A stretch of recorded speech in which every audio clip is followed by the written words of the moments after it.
What's up, everybody? Today I'm going to be reviewing and showing you how to play the game Brass Empire. Now, Brass Empire is a steampunk game and it's set in a dystopian society, and this is a deck building game. The object of this game is you're going to try to have the most amount of brass by the time the game ends. So let's check it out. In the game, you're going to have 6 different corporations that you're going to be able to choose from, and each of the corporations are going to have their own different deck of cards that you're going to be able to use. Now, there are 3 different types of cards in this game. You've got employees, units, and buildings. Employees are mainly going to be used to help with resources. This one, for example, is going to give you 1 construction resource. There are also cards that are going to allow you to get what are called labor resources. And these resources are going to be used to buy cards that are going to be in the market, which I'll talk about here in a little bit. Anyway, when you look at this particular card, the employee card, this is how much the card is going to cost to buy. This is going to be 3 labor. This is going to tell you the ability that the card has. And then this is going to be the resource that it will produce when you play it. Right here is the amount of brass that this card is worth. And at the end of the game, when you're counting up your brass, you're also going to count up your cards, brass amounts like that, and add it to your final score. Now, you can play these cards immediately from your hand, but you're going to also discard them after your turn. With the units over here, these are going to be used to attack other units and other buildings of the opposing player. On top of that, it's also going to have an ability. So when you're attacking, this one particular one has an attack power of 5 and a defense power of 4. So if I attack a building or something like that, I'm going to be attacking it with 5 power. If it attacks me, I'm going to be defending with 4 power.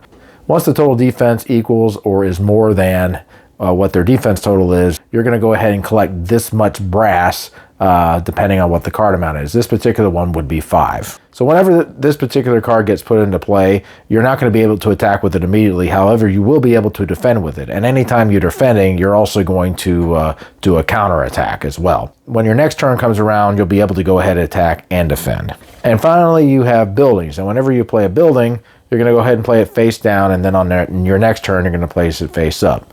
Now, buildings will have some powerful effects that you're going to be able to use throughout the game, and this card and the buildings are going to stay in play, unlike the employee cards over there. They're going to stay in play until they get destroyed.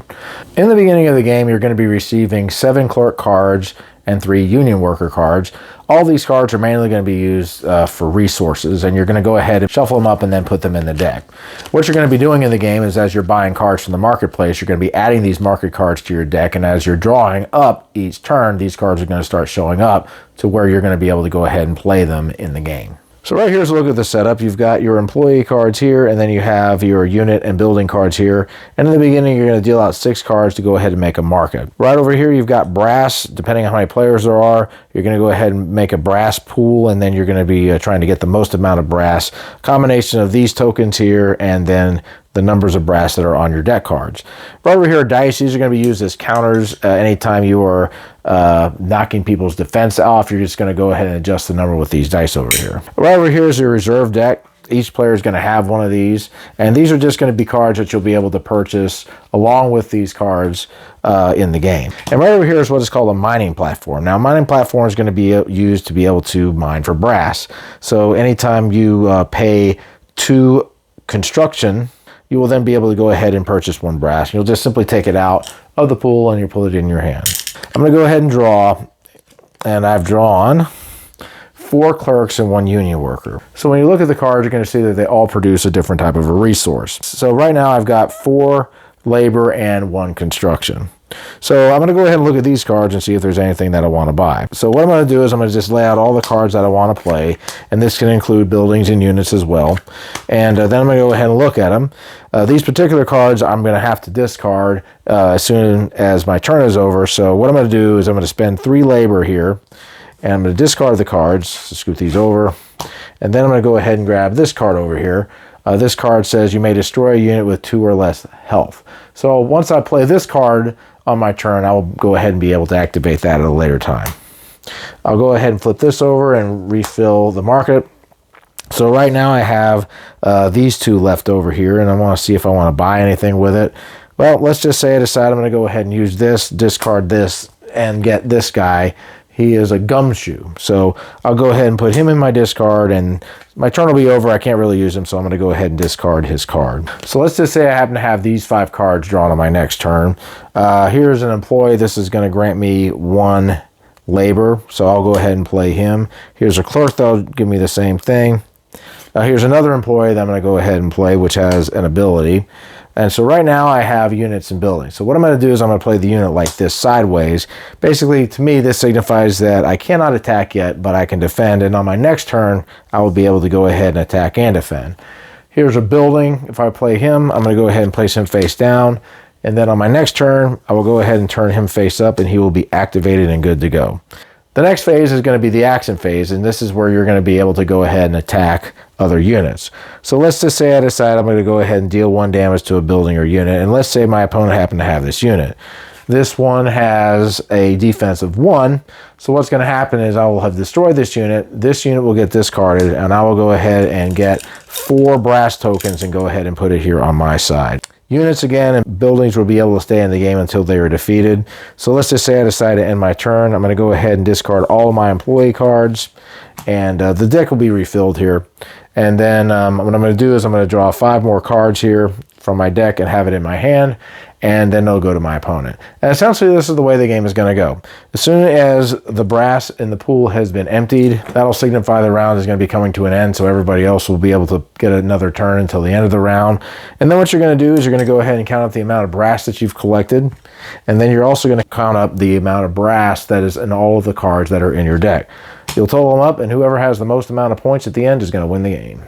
I enjoy playing deck building games. It's very strategic anytime you're having to figure out what cards you want to get from the market, and then especially trying to get rid of the weaker cards so you can make your deck stronger. Brass Empire, to me, I think could be a really good gateway game. It's a very simple game to learn, and it offers a few different things. It offers, of course, resource cards and the employees. It also offers ways that you can attack your opponent, and then it also offers buildings and also the units that are going to have effects that are going to stay with you until those units get destroyed. And then you're going to be able to earn brass if you are able to destroy them. And this game is also a race to get the most amount of brass, which you can get either by mining or from defeating opponents or from just buying cards that happen to have those different brass amounts. So this game is really a race into trying to get the most amount of brass. One thing I like about the game is the fact that you can actually attack your opponent, and that you also have 6 different decks of cards that each are going to have different corporations, which have cards that have different abilities and things on them.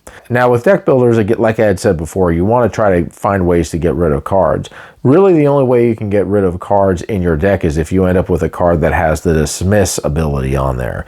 If you can't find one with the dismiss ability, then you're going to have to stick with the cards that you have. So you have to be a little bit strategic as to which cards you want to buy. It can be tempting to buy a lot of cards because of the different abilities, but over time, if you do that, you're going to end up making your deck bigger, and you might not be able to get the cards that you want. So that's something that you have to factor in. But I think anybody who enjoys deck building games that are looking for a good gateway game, I think, to show to people to get them interested in deck building games, I think this would be a good gateway game. It's also a simple game too, so anybody can really pick it up and start to play it. I would recommend checking it out if you're looking for a deck builder that's more simplified, but also has the caveat that you're trying to get the most amount of brass, and you've got 3 different cards that you can play, each which have different abilities and things you can do. So guys, that's my review of Brass Empire. We'll see you. Keep on gaming.